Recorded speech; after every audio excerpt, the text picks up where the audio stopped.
परम पिता परमात्मा और उनकी सभी पवित्र आत्माओं को नमस्कार।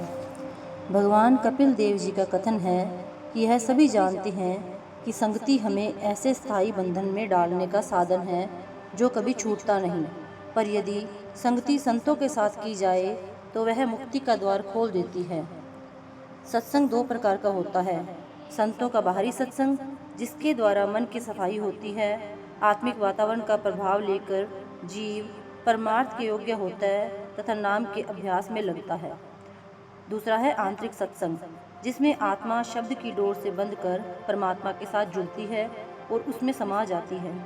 जिनकी संगति में इस अवस्था का अनुभव हो वे संत सतगुरु हैं।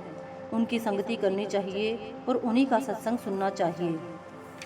भागवत में भगवान कृष्ण उद्धव को समझाते हैं, जो सब पर दया करता है, किसी से वैर नहीं रखता, जो धैर्यवान और सच्चा है, मन से पवित्र है, सबके लिए समभाव रखता है और सबको सुख पहुंचाता है, जिसका मन इच्छाओं से मुक्त है, जिसकी इंद्रियां वश में है, जो कोमल हृदय है, श्रेष्ठ और शुद्ध आचरण वाला है, जो नम्रता पूर्ण और इच्छाओं से रहित है, जिसके स्वभाव में संयम है, जिसका मन शांत और दृढ़ है, जिसने स्वयं को मेरे अर्पण कर दिया है तथा जो सदैव मेरे अलौकिक गुणों का चिंतन करता है, जिसमें कोई त्रुटि नहीं, जो गंभीर है, संतोषी है, जिसने भूख और प्यास, हर्ष और शोक, जन्म और मरण पर विजय प्राप्त कर ली है, जो किसी से अपना मान करवाना स्वीकार नहीं करता परंतु स्वयं सबका आदर करता है, जो अपने उत्तरदायित्व को निभाता है, सबका मित्र है तथा जो दया और ज्ञान से परिपूर्ण है, ऐसा मनुष्य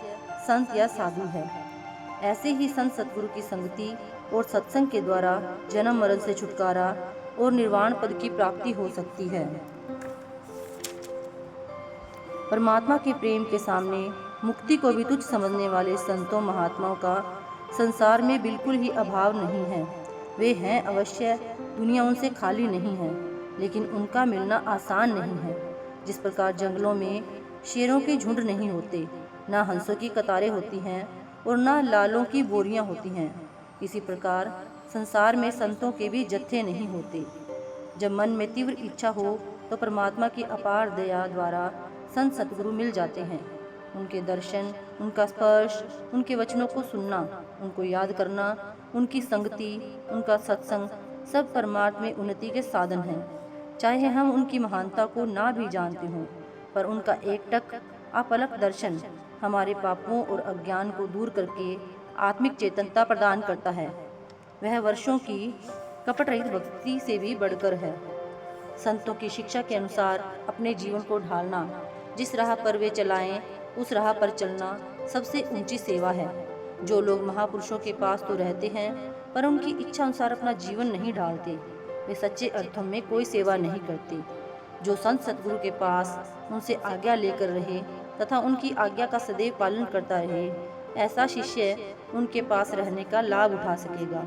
यदि पास रहने का प्रभाव शीघ्र प्रतीत न हो तो निराश नहीं होना चाहिए, क्योंकि जन्म जन्म के संस्कार मन में भरे होते हैं, जो धीरे धीरे ही दूर हो सकते हैं।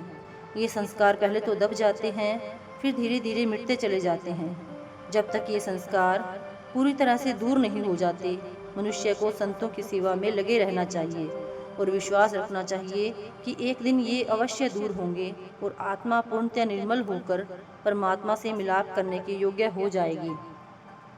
सतगुरु की संगति तथा सत्संग मनुष्य की आत्मा की उन्नति के लिए एक प्रभावशाली साधन है। उनमें विद्यमान प्रभु के प्रसाद का अंश पाकर हम कर्मों की जकड़ से तथा आवागमन के चक्र से मुक्त हो सकते हैं। Thank you.